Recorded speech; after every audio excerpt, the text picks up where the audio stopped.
Before starting my case presentation, I would like to introduce myself first to my respected teachers and my dear friends. Hello everyone, myself Jyoti Kumari, student of B Pharmacy in Ninyas Vidyapeeth. I am currently studying in second year, 4th semester, and I am here to represent my case presentation, a topic which is mysterious, that is lupus. Most of the people are unaware about the lupus. Most of the people think it's a syndrome. Many people think it's a disorder, but no, this is not a disorder, not a syndrome.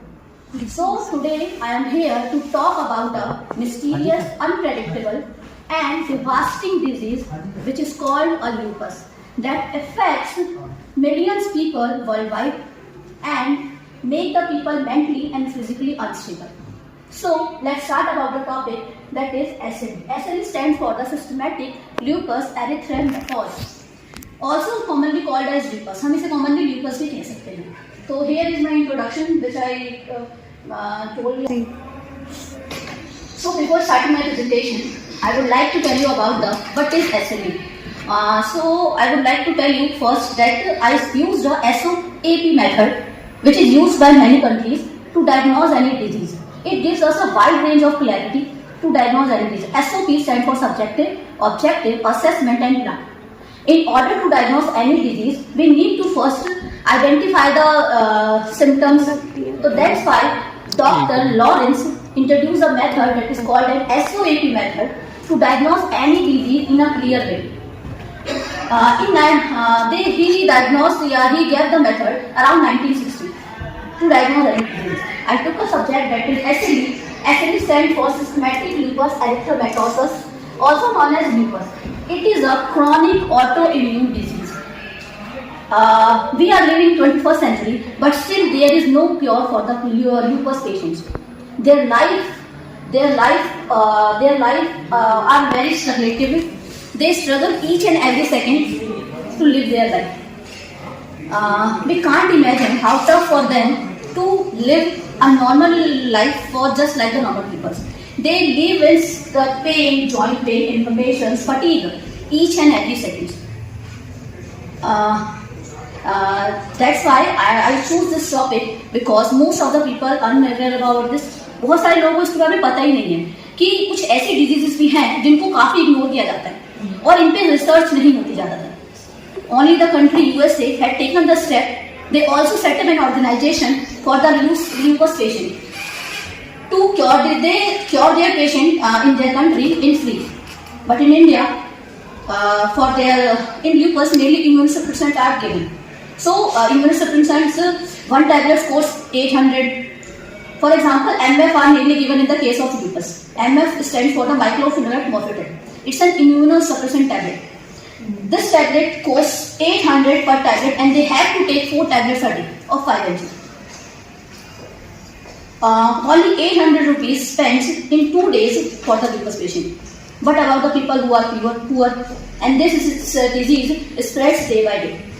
According to nowadays data, people about 3.41 million are diagnosed with the case of SLE. SLE is a multiple organ affected disease. It can affect your every organ. It can affect your ear, it can affect your eye. Once you will diagnose with the case of lupus, your multiple organs are affected. As it is an autoimmune chronic disorder, it means it can attack your own cells. It can decrease the number of white blood cells, or mainly it attacks on the kidney, the lungs and brain, and further so on down the line. But the main side of the attacking the lupus is kidney, lungs and the brain. The people who are suffering from the lupus are mainly nephritis, suffering from the lupus nephritis. Nephritis stands for nephro. Nephro, what you know about the cells of the functional unit of kidney, that is nephron. Or itis stands for the inflammation. Means the inflammation occurs in the nephron cells. That's why the people who are suffering from the lupus, mainly affected in the kidney, these patients are called lupus nephritis. I took a case of the lupus nephritis patient with stage 2. They have multiple stages. First of all, I would like to tell you about the causes. What are the causes of the lupus? There is no fixed cause for the SLE. Initially, or the most prime reason for the cause of the SLE is the genetic. As it is an autoimmune disorder, so you know very well. And then it can hormonal change. It can the side effects of the tablets taking for so long time, just like the pneumonia. If you are not treated well with the pneumonia disease, person can also diagnose it further after time with the lupus. Or it can also be the environmental change. People who are living in very hot climate and their body are not adapted towards their hot climate, they can also change. They can also develop a disease inside their body called lupus. So lupus is very mysterious, unpredictable, and devastating disease. So I would like to tell you about the UV rays. It can also develop by the direct exposure of the sunlight for a long time. If someone's immune system was not so strong. Then infections, hormonal change, as I already told you about. Then the next one is, what are the diagnostic criteria for the SLE? To diagnose the SLE for lupus को diagnose करना इतना easy नहीं है. हम further test करेंगे, पहले हो सकता है रैशेज आ जाए चेहरे पे, बट स्टिल डायग्नोस करने का तरीका इजी नहीं होता, क्योंकि हमारे इंडिया में अभी भी इसके डॉक्टर्स की काफी कमी है. गवर्नमेंट अगर हॉस्पिटल्स की मैं डाटा की बात करूं तो only there are 2 senior doctor which can clearly tell about what to do in the case of lupus, because as I already tell you 3.41 million worldwide diagnosed हुए हैं SLE से, और वो हर साल 74%, अगर मैं बात करूं 1 लाख में से 74 को हर साल हो रही है. तो इट मीन्स ये ठीक तो होने वाली नहीं है. मतलब बंदा जब तक सर्वाइव करेगा उसको ये डिजीज रहनी है, और इसका क्योर अभी तक नहीं है. अब तो थोड़ा बहुत यह है कि बंदा अपनी दवाई वगैरह खा के मैनेज कर सकता है लाइफ स्टाइल को, बट कोई गारंटी नहीं है कि वो 20 साल या 30 साल से ज्यादा जिंदा रहेगा अगर ये चीज डायग्नोस हो गई तो उसके बाद. फर्स्ट ऑफ ऑल उसके बाद ये बता देंगे आपको कि जो ये SLE है इसको डायग्नोस करना इतना इजी नहीं, but still some test are there for. हमने ब्लड टेस्ट करे, CRP करा, ब्लड टेस्ट में हमने CBC कर लिया, complete blood count test. It can show the range. आपको RBC का काउंट बढ़ा दिख सकता है, हमें WBC का काउंट बढ़ा दिख सकता है, और हमें कहीं ना कहीं इसमें थ्रोम्बोसाइट्स की प्लेटलेट, मतलब थ्रोम्बोसाइट दैट मींस प्लेटलेट्स उससे वो कम देख सकते हैं. तो इस डिजीज में ऐसा क्या होता है कि इससे हमें नहीं पता लगा कि इन्फेक्शन, अगर RBC काउंट कम होते हैं तो हम कह सकते हैं कि maybe it's an anaemia. WBC count कम होता है, हम कहते हैं कि ल्यूकोपीनिया हो सकता है. थ्रोम्बोसाइट कम हो रहा है तो हम कह सकते हैं कि समथिंग रिलेटेड टू प्लेटलेट्स दिक्कत आ रही है. अब CRP टेस्ट कराया इन्फॉर्मेशन का लेवल चेक करने के लिए. CRP टेस्ट कराया जाता है, एक मिनट, नेक्स्ट CRP कोकोनेसिस रिएक्टिव प्रोटीन. ये एक ऐसा प्रोटीन है जो लिवर के द्वारा सिंथेसाइज किया जाता है.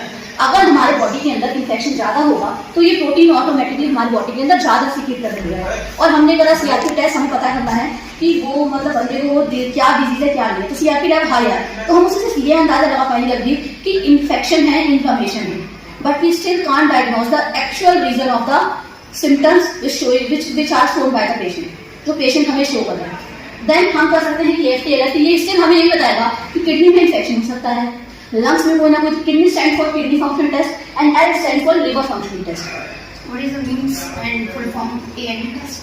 ANA test I will explain it after that. Okay.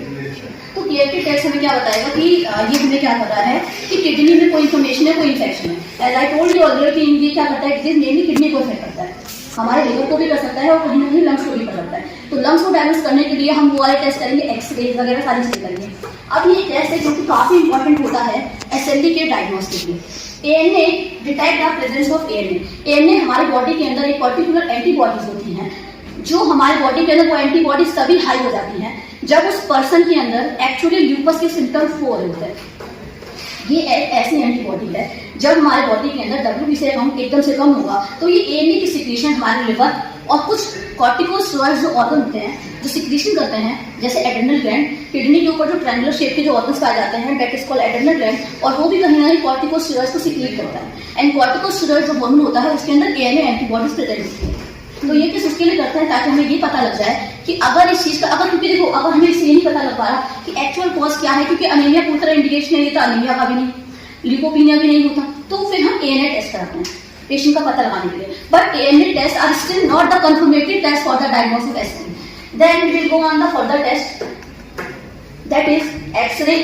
Lungs में क्या होती है, थोड़ी इन्फ्लेमेशन बढ़ जाती है, कैविटीज में फ्लूइड पाया जा सकता है. इनिशियली अगर पेशेंट, और हाँ इसके ना 6 स्टेजेस होते हैं SLE के. फर्स्ट स्टेज को डायग्नोस कर पाना बिल्कुल ही मुश्किल, हमारे इंडिया में तो बहुत ज्यादा होता है.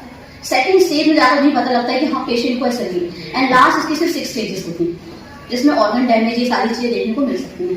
एक्सरे, ईसीजी, इलेक्ट्रोकार्डियोग्राफ जो हार्ट बीट की अंदर की नॉर्मल फंक्शन करें, तो एसएलई पेशेंट की जो ईसीजी होती है, जो पीक्यू, जो आरएस, जो हमारी यूनिट्स होती है, वो हमेशा जो इवेल्युएटेड होती है, मतलब वो हाई रहती है। ईसीजी का अगर मैं थोड़ा सा डाटा देखूं तो इलेक्ट्रोकार्डियोग्राफिक टेस्ट होता है हार्ट से रिलेटेड, जो हमें हार्ट बीट की एक्टिविटी के बारे में बताता है। तो उसमें पीक्यूआरएस नाम का एक ग्राफ होता है, अगर इवेल्युएट करें तो हम इसे ये कह सकते हैं कि हार्ट की जो एक्टिविटी है वो सारी हाई रेट से इंक्रीज कर रही है, ब्लड की पंपिंग ज्यादा हो रही है, चाहिए साइज ज्यादा हो रही है। कम हो जाए तो हम कह सकते हैं कि मे बी कोई ऐसी डिजीज हो रही है जो ब्लड के सर्कुलेशन को बहुत ही स्लोली करवा रही है, समथिंग लाइक दैट। अब आते हैं जो टेस्ट, सिटी स्कैन होते हैं वेरी फास्ट आउट के, क्योंकि ये हर पार्ट को इफेक्ट करेगा। हाँ जी सर, बायोप्सी बायोप्सी ना। अब जो टेस्ट है जो मेन इस किडनी को कंफर्म कर दे कि patient is suffering from the lupus, that is kidney biopsy. Lung biopsy and skin biopsy इसलिए करते हैं, हमें ये पता लगेगा इन्फेक्शन इस पे भी तो नहीं हो गया, but kidney biopsy is the test that confirm that the patient is suffering from the SLE। अब किडनी बायोप्सी कैसे करता है, इसका थोड़ा सा मैं आपको थोड़ा सा बता देती हूँ। किडनी बायोप्सी एक ऐसा टेस्ट होता है जिसमें पेशेंट को अनकॉन्शियस कंडीशन में उसको बेहोश करा जाता है, एनेस्थीसिया दिया जाता है, जनरली पूरी पर्टिकुलरली उस ऑर्गन को अगर मैं बात करूँ तो हमारे जो स्पाइनल कॉर्ड है उसके एंड के, उसके लेफ्ट साइड पे जो पर्टिकुलर जो रीजन होता है किडनी होती है, पहले उसका पता लगाया जाता है through the method of ultrasound. उसके बाद हम क्या करते हैं, निडल के थ्रू जो किडनी बायोप्सी बनाती है उसके थ्रू हम टिश्यूज निकालते हैं पूरे से किडनी के। ये किडनी बायोप्सी टेस्ट होता है, उसमें क्या होता है, अगर कोई पेशेंट ल्यूपस से सफर कर रहा होता है तो जो नेफ्रॉन होते हैं उसमें जो ग्लोमेरुलस होता है, जो फर्स्ट पार्ट जो कप शेप का होता है, एक्सिड होता है, उसमें स्वेलिंग देखने को मिलती है, इन्फॉर्मेशन देखने को मिलती है। और नॉर्मली जो किडनी के जो नेफ्रॉन के जो सेल्स होते हैं उसमें ना लाइनिंग सी होती है, but they are square shape. But if the patient is suffering from the lupus, वो ना सर्कुलेटेड वे में प्रेजेंट होने जाता है। वो जो स्क्वायर शेप की जो थोड़ी सी लाइनिंग थी, उसे लाइनिंग क्या करते हैं, हम उसे प्रोटीन्स के एक फॉर्मेशन कह सकते हैं। तो वो क्या कहते हैं, सर्कुलर फॉर्म में ऐसे डिपॉजिट होता हुआ चला जाता है। फिर वो कंफर्म हो जाता है कि हाँ patient is suffering from the SLE। If the inflammation is very very high, then the stages has gone so, मतलब 2 हो सकती है, 3 हो सकती है, 4 हो सकती है। बट सेकंड स्टेज में क्या होता है, पर्टिकुलरली वो सर्कुलर शेप में देखने को मिलती है। तो इसको पता लगाने का कोई तरीका नहीं है except the test that is called kidney biopsy. Okay sir, next one is signs and symptoms. अब के साइंस एंड सिम्टम्स जैसे बताया, पर्सन को सेंसिटिविटी हो सकती है सनलाइट से, उसे जैसे ही वो सन में जाएगा उसको थोड़ी सी इचिंग सी फील होने लग जाएगी, उसको बटरफ्लाई शेप का रैश देखने को मिलता है फेस पे, नोज पे और चीक्स पे। उसके बाद क्या देखने को मिलता है, मतलब ना उसके जॉइंट पेन, फटीग, थकावट सी फील होगी, उसे हर किसी बात उसे काफी इरिटेशन सा फील होगा, मेंटली फिजिकली काफी वीक होते जाती है बॉडी टाइम के साथ साथ करते करते हैं। इसके बाद क्या होता है, कुछ स्टेजेस जो मैंने आपको पहले बता दिया, इसके टोटल 6 स्टेजेस हैं। फर्स्ट स्टेज को डिटेक्ट करवाना काफी मुश्किल काम है, जो कि काफी इजी नहीं होता। सेकंड पे हम किडनी बायोप्सी के थ्रू पता लगा सकते हैं, but if the patient diagnose the stage of the 6th, उस टाइम पे क्या होता है, ऑर्गन पूरी तरह डैमेज हो सकता है। अब ऐसा नहीं होता है कि हम मेडिकेशन देते जाते हैं, वो साथ के साथ चीजें बढ़ती जाती है। वो भी इम्यूनो सप्रेशन, मतलब हमारे सेल्स को तो मतलब कंप्रेस करता है कि प्रोटीन हाई सिक्रीट करना, बट स्टिल वो कहीं ना कहीं हर दूसरे ऑर्गन से इफेक्ट कर रहा होता है। पहले किडनी पे करता है, दूसरे ऑर्गन इफेक्ट करने का रीजन होता है जो मेडिकेशन चल रही होती है, जैसे इम्यूनो सप्रेसेंट। और जैसे कि हमें पता ही है एज अ फार्मासिस्ट की स्टेरॉइड ज्यादा टाइम तक चलना हार्मफुल होता है बॉडी के लिए, वो फर्दर हमारे ऑर्गन्स को खराब कर रहा होता है। तो आई ईयर पे खराब होने का वजह बस यही होता है कि वो क्या करेगा, फर्दर ऑर्गन्स को खराब कर रहा होता है। इसके बाद सब्जेक्टिव में क्या है, मैंने जो केस लिया है वो एक फीमेल का केस है, 21 ईयर्स, उसका ट्रीटमेंट चल रहा है आर्मी हॉस्पिटल से, ठीक है। डेट ऑफ एडमिशन 2012 में अक्टूबर में डायग्नोस हुआ था। वो सारे सिम्टम्स देखने को मिले जो मैंने अभी बताए थे, फटीग, स्किन रैश, साइज, उसको ना सीजर्स भी आए थे, मतलब दौरे टाइप चीजें भी आई थी, जिससे ये मतलब ना तो काफी गलत मेडिकेशन चली थी निमोनिया की, जिसकी वजह से 2 साल पहले की बात है, वो कंप्लीट क्योर नहीं हो पाया था, जिसकी वजह से मे बी जेनेटिक रीजन नहीं था उनके वो होने का। तो डॉक्टर ने बहुत सारी चीजें टेस्ट वगैरह करा और जो चीजें देखने को मिली उसमें, hair fall, butterfly shape dress, तो सबसे मेन है कंटिन्यूअस फीवर आना जाना, 4 दिन तक आया, 2 दिन तक नहीं आया, और फिर से 4 दिन तक आया, that is called continuous fever relax. Relax बोले तो 4 दिन आया, 2 दिन ब्रेक मिला, तो एक पर्टिकुलर सीक्वेंस सेट होता है इसमें फीवर आने का, that is called the relax. जो कि conclusion, joint pain, swelling, fatigue, जो कंक्लूजन। फिर ऑब्जेक्ट में सारी चीजें एब्नॉर्मल थी, रेस्पिरेटरी रेट ओबीस था, बीएमआई बहुत ज्यादा हाई था, लैब इन्वेस्टिगेशन में सारी रिपोर्ट्स बहुत ज्यादा हाई आ रही थी, जैसे मैंने पहले ही बता दिया। ड्रग थेरेपी में कुछ ड्रग सजेस्ट करिए जब स्टेज 2 डायग्नोस हुआ था, वाइसलॉन, एसिक्रेस, एटनॉलेटेड, दैट इज हाइपरटेंशन ड्रग। वाइसलॉन क्या होती है, कॉर्टिकोस्टेरॉइड्स होती है, जिसका मैंने पहले ही बता दिया कि हमारे एड्रेनल ग्लैंड के द्वारा सिक्रीट करी जाती है, और ये कहीं ना कहीं इन्फ्लेमेशन, इन्फेक्शन सारी चीजों को कम करती है। एसिक्रेस वैसे ही एक एंटी मलेरिया ड्रग होती है, बट स्टिल इसमें, और इसको एंटी रूमेटिक ड्रग भी कहा जाता है, हाइड्रोक्लोरोक्विनिन।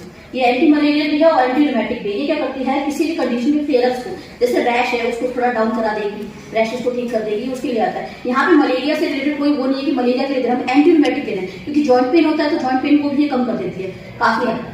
उनमें हाइपरटेंशन, बीपी हाई आ रहा था, तो एटनॉल 80 एमलोडिपिन और एटनॉल का कॉम्बिनेशन टैबलेट होती है जो क्या करती है, बीपी को मतलब रेड्यूस कर देती है पेशेंट्स में। और फीवर आ रहा था जैसे कंटिन्यूसली, उसके लिए 30 पैरासिटामॉल हो गया।